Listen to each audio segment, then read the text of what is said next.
Ito ang Lihim na Liham Podcast. Mga koleksyon ng salaysay at mga itinagong liham hango sa iba't ibang alamat, panitikan at mga kwentong kababalaghan. Hindi lahat ng kwento ay kailangang marinig, pero lahat ng kwento ay papakinggan. Ako si Bernadette, At ako naman si Ash, ang inyong mga tagapagsalaysay.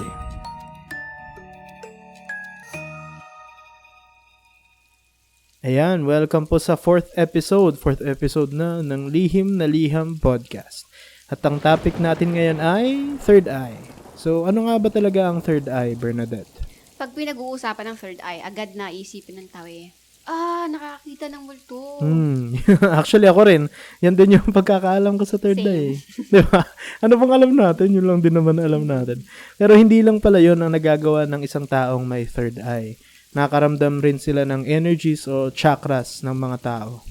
Ang third eye o pangatlong mata as translated in Tagalog ay matatagpuan sa gitna ng ating noo sa pagitan ng ating mga mata. Kung sinong nakapanood ng Dragon Balls noon, si Tenshin Han.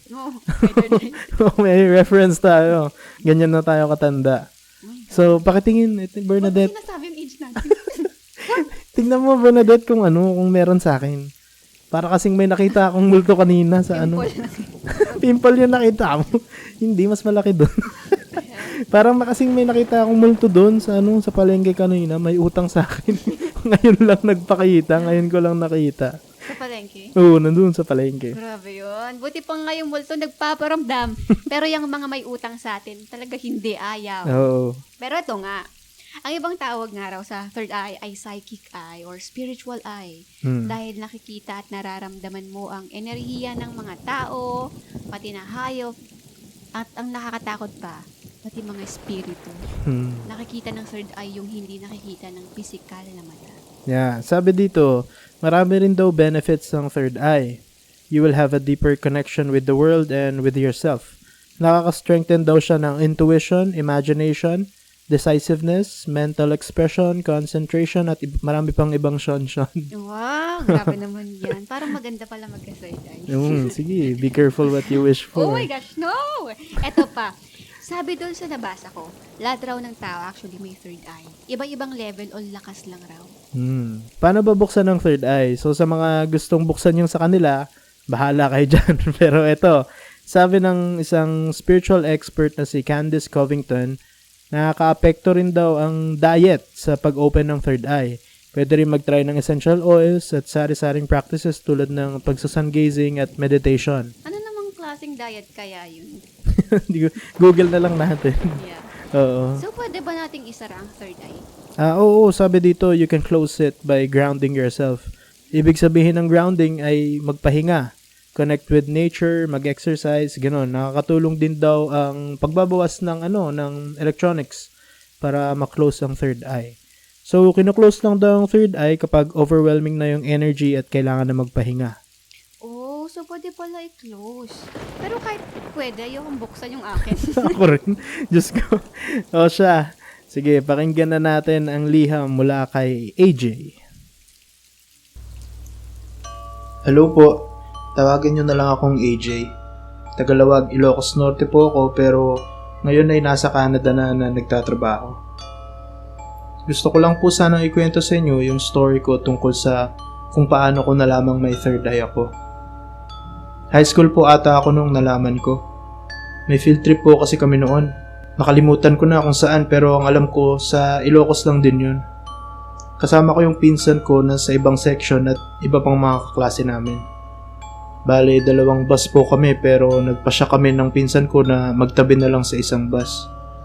Total, pareho rin naman ng pupuntahan yung 2 sections namin. Medyo weird si Kuya Michael.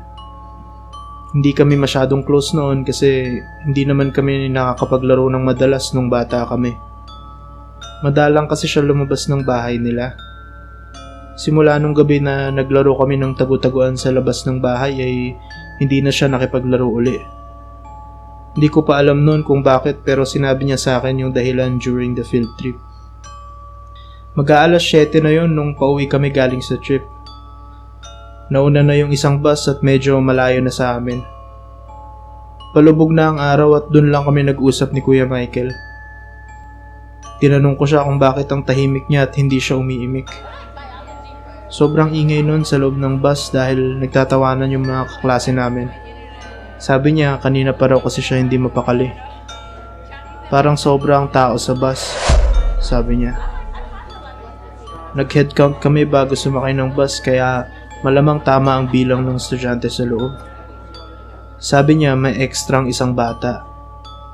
Imposible yan kuya, baka guni-guning mo lang yan, sabi ko. Hindi raw siya pwede magkamali.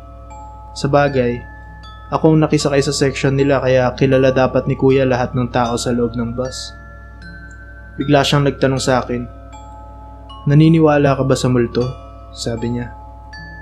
Huwag mo akong tinatakot kuya, alam mong matatakotin ako, baka isumbong kita kay auntie, sagot ko. Hindi siya sumagot at nagpatuloy sa sinasabi. Ako kasi naniniwala ako. Nakikita ko sila eh. Tanda mo ba yung araw na nagtago-taguan tayo malapit sa inyo? 6 lang tayo noon. 3 babae at 3 lalaki. Pero nung ako na ang taya at hahanapin ko na kayo, meron akong nakitang batang babae na nagtatago sa likod ng puno. Hindi ko siya kilala. Hindi siya kasama sa laro natin. Nung tinawag ko siya ay lumingon siya sa akin. 2 malaking butas lang ang nasa mga mata niya at nakangiti siyang tumakbo papunta sa akin habang nakataas ang kamay na parang hahawakan ako. Natumba ako at sa takot ay tumakbo papunta sa loob ng bahay niyo. Napatunga nga ako sa sinabi ni kuya. Kaya pala hindi na siya nakikipaglaro sa amin noon. Parang nasundan niya ako, sabi niya. Pagkatapos magsalita ni kuya ay biglang huminto ang bus. Nasiraan daw, sabi ng driver. Sinubukang tumawag ng teacher namin sa naunang bus pero wala raw siyang signal. Gabi na nun pero sobrang liwanag ng buwan kaya nakikita mo ang paligid. Lalo na nung namatay ang ilaw sa loob ng bus.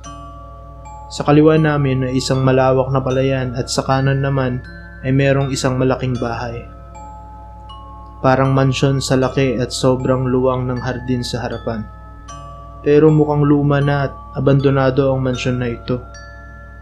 Bumaba ang driver para i-check yung sira. Si kuya naman ay tumayo at pumunta sa harapan ng bus. Tumabi siya sa batang babae na nakaupo sa likuran ng driver. May binulong siya sa bata at saka siya bumalik sa upuan niya. Namumutla siyang naglalakad pabalik. Tinanong ko siya kung bakit niya pinuntahan yung batang babae.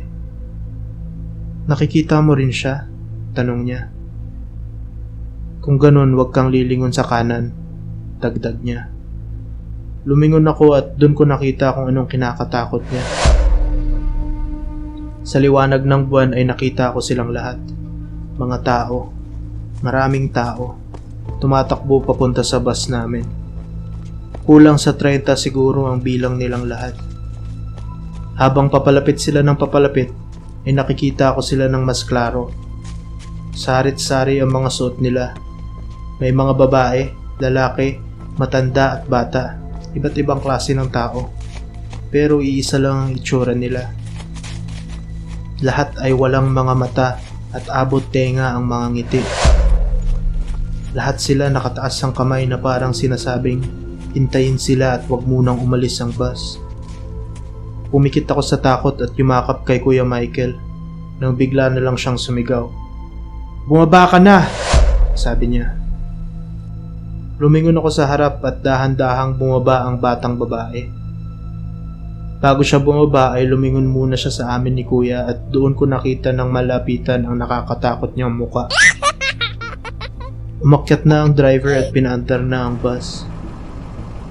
Nang umandar ay bumukas lahat ng ilaw at lumingon uli ako sa mansyon. Wala na yung mga tao pero yung batang babae nandun pa rin. Nakatayo sa harap ng malaking bahay. Kumakaway at abot tenga pa rin ang ngiti. Sabi ni Kuya Michael ay pumunta raw siya sa harap para kausapin yung bata na bumaba na. Sabi niya, nagmakaawa raw siya na bumaba na yung bata kasi baka may sumakay pa raw na iba. Siya raw kasi yung dahilan ng paghinto ng bus. Sobrang nakakatakot yung experience na yun. Pero to be honest, yun lang yung pinaka nakakatakot na experience ko. Pagkatapos kasi nun ay hindi naman na ako nakakita pang muli. Sa tingin ko ay nagsara na ang third eye ko. Sana nga nagsara na.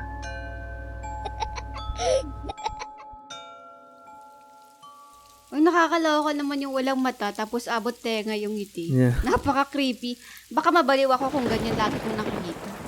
Unang-una, shoutout dyan sa Canada, kaya AJ. Baka naman kilala mo yung jowa ko. Sabi mo, uwi na siya, namimiss ko na siya. Di ba? International na yung viewership natin. Di ba? Maraming salamat sa liham mo, AJ. Nag-check namin kung sino yung mga nanonood. May mga viewers kami din sa ibang bansa. Yung mga friends namin dyan. Sa Canada, US, ganyan. Wow! Yab.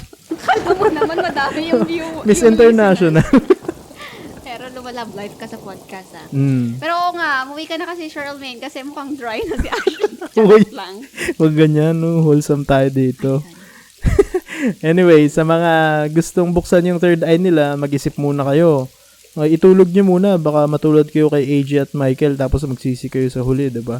Sabihin nyo pa, kasalanan namin. Naku, wala naman kaming sinasabing wala kaming sinasabing buksan nyo, ha? Bahala kayo dyan. Pero, buti na papayag ni Michael na bumaba yung batang babae. Matapang ka, Kuya Michael. Dahil siguro sanay na siya. Pwede, nasanay na siguro dahil sa tagal ng panahon niya nang nakakakita, di na siya natatakot. Tsaka malamang lagi niyang nakikita yung bata since sumusunod pala sa kanya, 'di ba?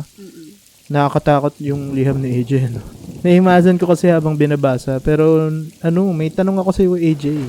Nagbabay ka naman ba doon sa bata? Pinaalis naman kayo 'di ba? Dapat nag-thank you ka naman. Kahit thank you lang, 'di ba? Oo nga. Sige, ako na lang magte-thank you para sa kanila. Doon sa batang babae na masunurin. Thank you. OMG. Baka mamaya tabihan ako sa pagtulog ito. Huwag, please, wag. Yung akala mo, jowa mo, kayakap mo, iba na pala. Grabe naman yun. Next time, magdala ka ng tsokolate. Baka trip ng bata. Baka umamo pag nakatikim ng chocolate. Lahat naman umaamo pag kumakain, di ba? Oo, at depende. Nakakaayos siya ng mood sa totoo lang kung gusto mo yung pagkain. Madalas ako pag gutom, medyo iritado din ako eh. Tapos bigyan mo ako ng pagkain na di ko gusto. O kaya hindi ko kinikrave. Talaga magalit talaga ako. Bakit? Bad mood ba si Jowa pag gutom? Yes. Bad mood yun. Dapat di kinakausap yun pag gutom. Ako? Or pagkakausapin, dapat may dala kang pagkain. Ganun. Tama yan. Anyway, off topic na tayo. Ano nga ba ang next liham natin? Sige. Magtungo na tayo sa ikalawang liham. Nahilig akong mag-yoga at meditate noong naghiwalay kami ng asawa ko. 4 na taon din ang hinintay ko bago naaprubahan ang annulment namin. Napakatagal. Bakit ba naman kasi walang divorce sa Pinas? Nakakainis na rin tumira dito minsan eh. Parang di marunong yung mga tagagawa at apruba ng batas. Kung ano-anong inuuna. Napakatagal ng annulment dahil sinasadya yun ng dati kong asawa. Siya na nga itong nagloko siya pa tong matigas. Napansin kasi niyang nag-aayos na ako at nagda-diet simula nung nahuli ko siyang may kabit. Pero hindi yan ang focus ng kwento. 3 taon na akong nag-yoga at meditate. Dati may instructor pa ako pero dahil halos na-memorize ko na lahat ay kahit sa bahay ay ginagawa ko siya dahil nakakatulong siya sa anxiety at depression ko.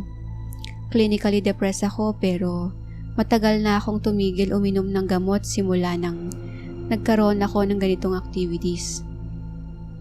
Gabi iyon, naisipan kong mag-meditate dahil nalaman kong nabuntis ng dati kong asawa ang babae niya. Sobra akong nagko-concentrate sa ginagawa ko. Ilang oras akong nakameditate nang biglang namatay ang mga ilaw at bumukas bigla ang bintana sa harapan ko. Ramdam ko ang pagpasok ng malamig na hangin. Sa isip ko'y brownout lang ito at babalik agad. Pumikit akong muli at nang buksan ko ang aking mga mata ay may ilaw na.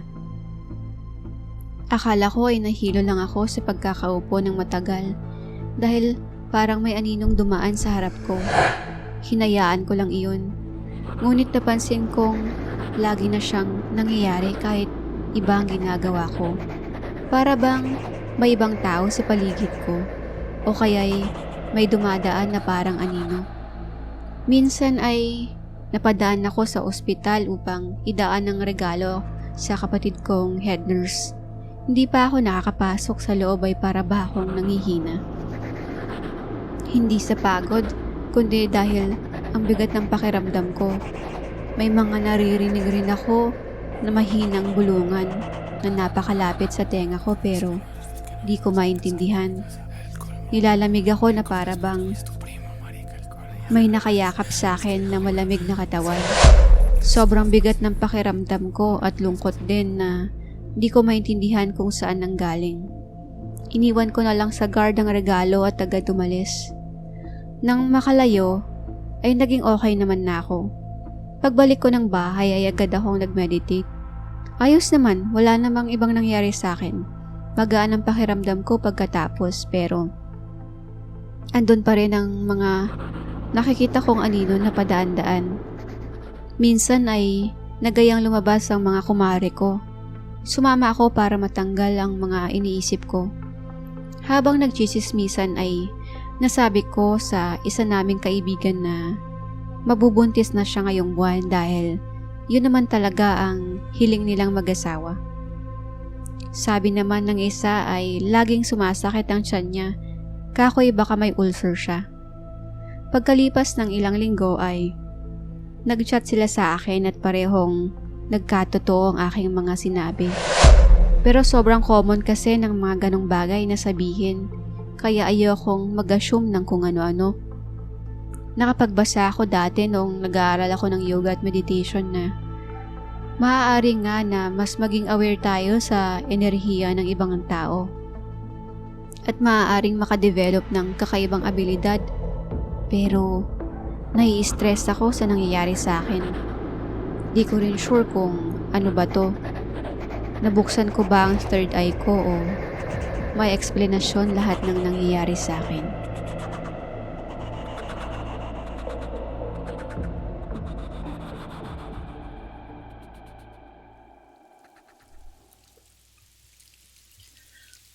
Uy, ate, PM mo naman ako. Gusto ko lang malaman yung winning lotto number bukas. 'Di ba? Baka naman pwede mong sabihin sa akin. 'Di ba?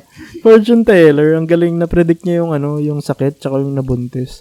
Actually baka nga sa kaka-meditate ni ate, nabuksan niya ng aksidente yung third eye niya. Oo nga, siguro nga dahil sa meditation. Pero ate, yun nga yung sa loto. PM. Oo, Para makauwi PM. na si Jowa agad-agad. Tapos Oo nga. magkaroon kami ng studio. Ay! Papatayo kami ng studio. Di ba? Perfect. Para mas maganda yung audio namin. Yan naman yan ang gusto kong third eye. Hindi yung naunang liham. Pero medyo nakakatakot pa rin naman kasi may nakikita pa siyang shadow, diba? Pwede bang lahat ng abilities ng third eye wala na lang yung anything creepy. ayoko talaga makakita ng multo eh. Okay na nga sana talaga eh. Kaya lang may paaninong nakakita. Diba? Try mo pumunta sa cemetery, letter sender. Baka mas stress ka doon, di ba? Uy, baka hindi na niya ako i-PM. Joke lang. Ako na lang. Ang pangit ng mga advice ko, no? Pero ako wala kasi akong experience sa multo. Pero naniniwala ako dun sa pwede nating maramdaman yung energy ng tao. Or minsan, masabi kong bad person siya, ganun. Parang gut feeling. Good luck na lang sa'yo, ate. Una, sa third eye mo. Pangalawa, sa bagong love life. Ayan, annulled ka na. Pwede na yan. Ingat-ingat lang. Baka, syempre, mapaibig ka sa hindi pala totoong tao, diba? Baka, pag pinakilala mo sa friends mo, ikaw lang pala nakakakita. True, oo. Congratulations sa annulment. Malaya ka na. Yes. Sana talaga kung gusto mo pang mag-love life uli, mapunta ka sa tamang tao, hindi yung laging tama, char. At sana totoong tao nga, sabi nga ni Ash kanina, baka kasi isa lang siya sa mga nagpaparamdam sa yung espiritu. Ang hirap naman magka-love life ng ganun. Pero may i-add lang ako Kasi sabi niya pala clinically depressed siya. Oo. So sana maging okay. Kasi pag clinically depressed ka kasi parang na-diagnosed ka na na may depression talaga. So ayan. Sabi yung pinagdaanan niya. Oo, get some help, ate. Kaya pwede kang mag-hire ng psychiatrist or therapist, kung sino makakausap mo. Ayan. Nakaka-stress naman din kasi magkaroon ka na. Tsaka kasal Oo. kasi sila. Yeah, oo. Tsaka baka sobrang lala rin ng pinagdaanan ni ate. Anyway, congratulations sa annulment. At tignan mo na lang siguro na bagong buhay yung Yeah. yung pag pinagdadaanan mo ngayon. So, ayun. Kung nagustuhan nyo yung episode na ito, bigyan nyo naman po kami ng 5-star rating. At huwag kalimutang pindutin ang follow button para mapanatiling updated sa aming mga susunod na liham. Salamat at paalam.